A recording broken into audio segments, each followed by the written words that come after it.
Hello, and welcome to Serious About, where we dive deep into, well, whatever I'm fixated on this week. It could be comics, it could be cinema, it could be 1950s horror, hey, alien abductions, or the tragic backstory of a discontinued snack cake. Snack cakes.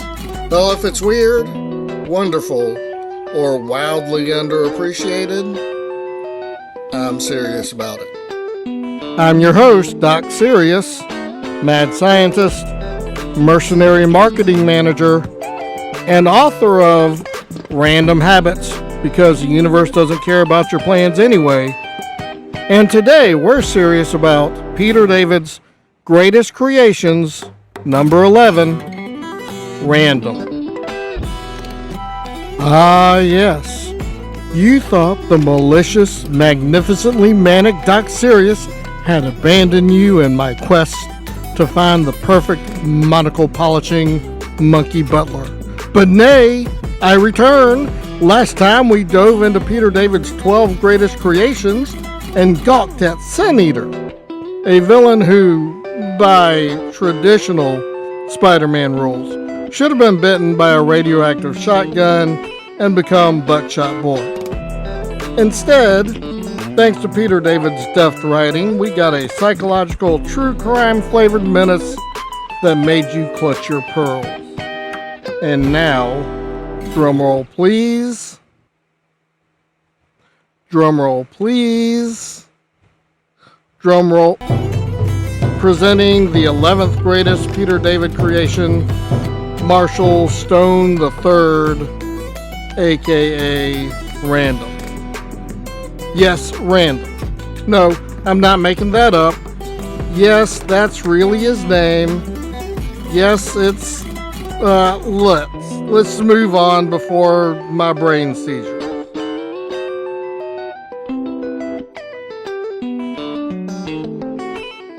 Random first appeared in X Factor Volume 1, number 88.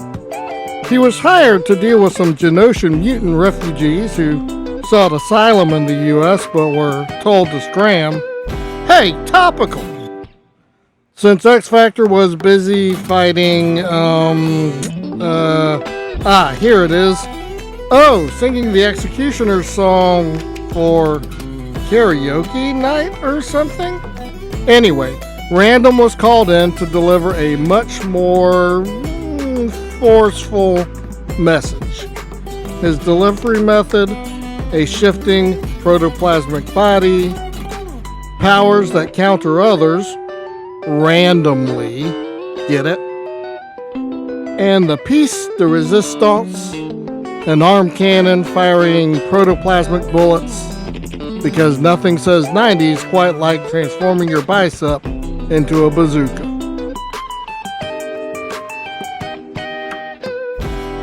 True to his name, Random bounced around roles like a ping pong ball in a hurricane. Sometimes he'd be an opponent, like when he fought Polaris, to a standstill and developed a crush on her.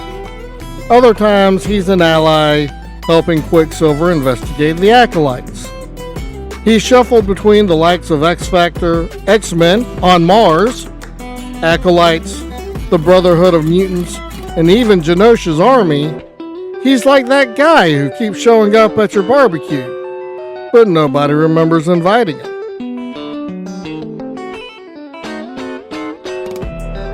So what makes Random any different than your typical Quill, Blaze, or Brute background villain shoehorned into rosters for cannon fodder?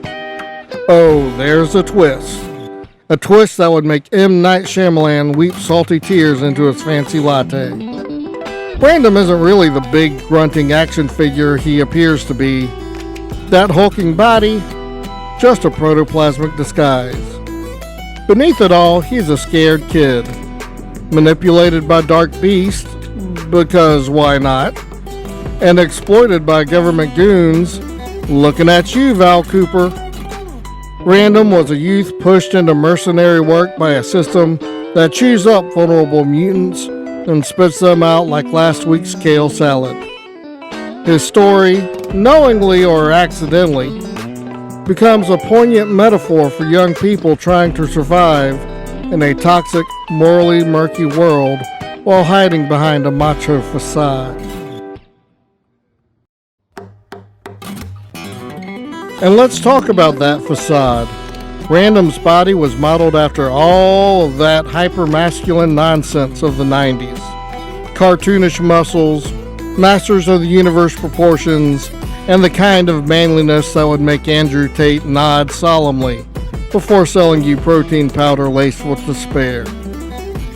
But what if we actually explored Random as a commentary on toxic masculinity? His aggression, his reliance on a big, hard exterior, his constant need to prove himself.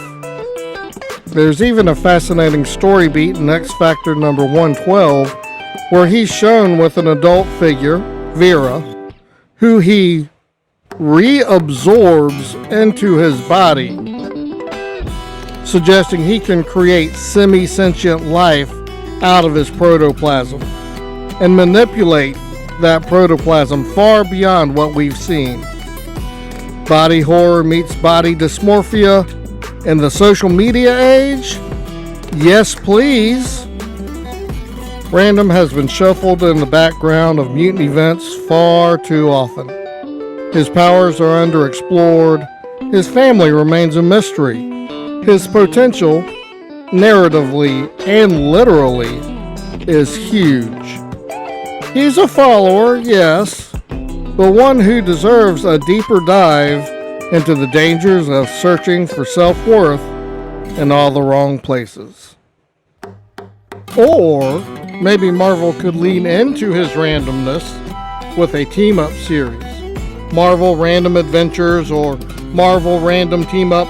Partner them with characters from all over the Marvel Universe. Popular characters like Spider-Man for one issue, Doctor Doom another, and then forgotten fan faves like the Abominations from the Future Perfect timeline, or Shylock the Chicken Cow in the Savage Land. Marvel, call me. I'll have you a script in a week. If this video wasn't the worst thing you've watched today, consider clicking like, subscribing, and leaving a comment before the YouTube algorithm eats my soul. And speaking of comments, I want to hear from you. What team would you put Random on to help him grow? Who would be a healthy mentor? What story would you tell with Random? Or, if you're feeling chaotic, what's the most random thing you've ever done? Leave your answers in the comments below. I'm legally obligated to read at least half of them while wearing protective goggles. For context, the most random thing I've ever done, I married a vending machine in Reno. Lovely ceremony, very tasteful. People threw Funyuns instead of rice.